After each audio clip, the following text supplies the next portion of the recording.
Você já se perguntou por que algumas pessoas passam anos lendo livros de autoconhecimento, assistindo vídeos, cursos, entendem exatamente de onde vêm os seus traumas e, mesmo assim, continuam presas aos mesmos medos, às mesmas dores e aos mesmos padrões de comportamento? Se você já fez essa pergunta, fica comigo até o final desse vídeo, porque a resposta pode mudar completamente a forma como você enxerga a transformação. Nós vivemos uma época em que temos acesso a uma quantidade enorme de informação. Em poucos minutos, encontramos resposta para quase tudo. Aprendemos sobre ansiedade, autoestima, traumas, relacionamentos, limites, infância e inteligência emocional. E isso é maravilhoso. Mas existe uma diferença enorme entre saber uma coisa e viver essa verdade. Você pode saber exatamente por que sente medo da rejeição. Pode entender que esse medo começou na infância. Pode identificar as situações que marcaram a sua história. Pode até explicar a outra pessoa tudo o que aconteceu com você. E ainda assim, continua sentindo o mesmo medo. Por quê? Porque compreender uma dor não significa que ela foi transformada. Imagina uma pessoa que quebrou uma perna. Ela sabe onde foi a fratura, sabe como aconteceu, conhece o diagnóstico, mas esse conhecimento sozinho não faz o osso cicatrizar. Existe um processo. Com as nossas emoções acontece algo muito parecido. Muitas vezes acumulamos conhecimento esperando que ele produza a transformação, mas a verdadeira mudança acontece quando aquilo que aprendemos deixa de ser apenas uma informação e passa a ser uma experiência vivida.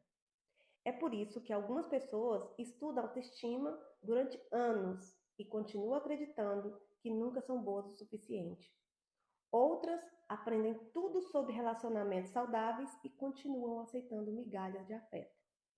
Outras entendem perfeitamente o que é ansiedade, mas seguem vivendo como se estivesse em estado permanente de alerta. O conhecimento ilumina o caminho, mas ele não caminha por você. Existe outra armadilha muito comum. Nós confundimos consciência com mudança. Quando começamos a nos conhecer, passamos a perceber coisas que antes não enxergávamos.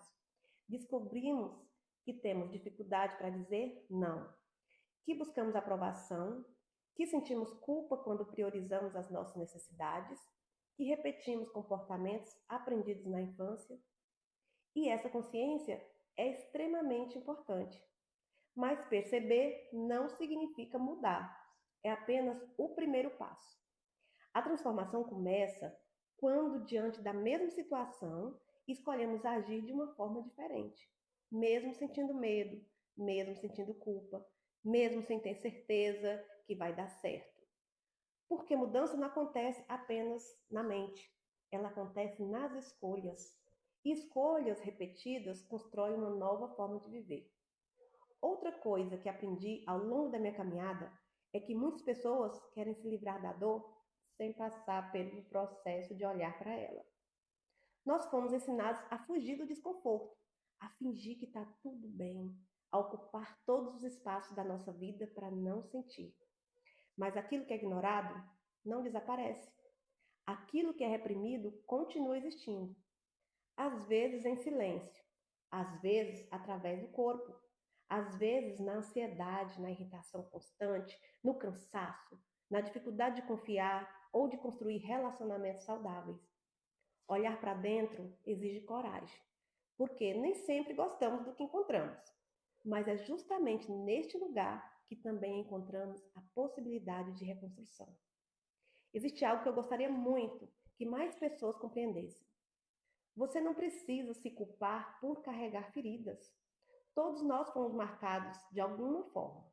Todos nós aprendemos estratégias para sobreviver.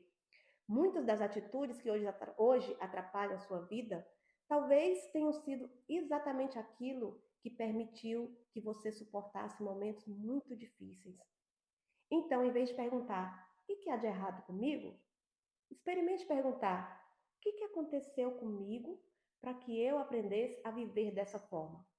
Essa pergunta muda tudo, porque ela abre espaço para a compaixão, e a compaixão abre espaço para a transformação. Também é importante entender que o autoconhecimento não é uma linha de chegada. Não existe um dia em que você acorda completamente curado. Nós continuamos aprendendo, crescendo e descobrindo novas camadas de nós mesmos. E isso não significa que você voltou para o mesmo lugar. Significa apenas que a vida continua oferecendo oportunidades para amadurecer. Às vezes, a mesma ferida aparece novamente, mas você já não reage da mesma maneira. Você percebe mais rápido, você se acolhe melhor, você faz escolhas diferentes, e isso é crescimento. Talvez não seja uma mudança que todo mundo consiga enxergar, mas certamente é uma mudança que transforma a sua vida. Se eu pudesse deixar apenas uma mensagem para você hoje, seria esta: não transforme o autoconhecimento em uma coleção de informações. Transforme-o em prática, em pequenas escolhas diárias, em limites saudáveis, em conversas sinceras, em autocuidado, em respeito por quem você é. Porque a vida muda muito mais quando você vive aquilo que aprendeu do que quando apenas acumula conhecimento. E antes de terminar esse vídeo, eu quero deixar uma pergunta para você refletir. Qual a verdade sobre sua vida você já conhece, mas ainda não tem coragem de viver? Talvez a resposta para essa pergunta seja exatamente o próximo passo da transformação. Se este vídeo fez sentido para você, compartilhe com alguém que também esteja nessa caminhada de autoconhecimento. E me conta aqui nos comentários, qual parte deste vídeo mais falou com seu coração? Eu vou adorar ler a sua resposta. Um grande abraço e até o próximo vídeo.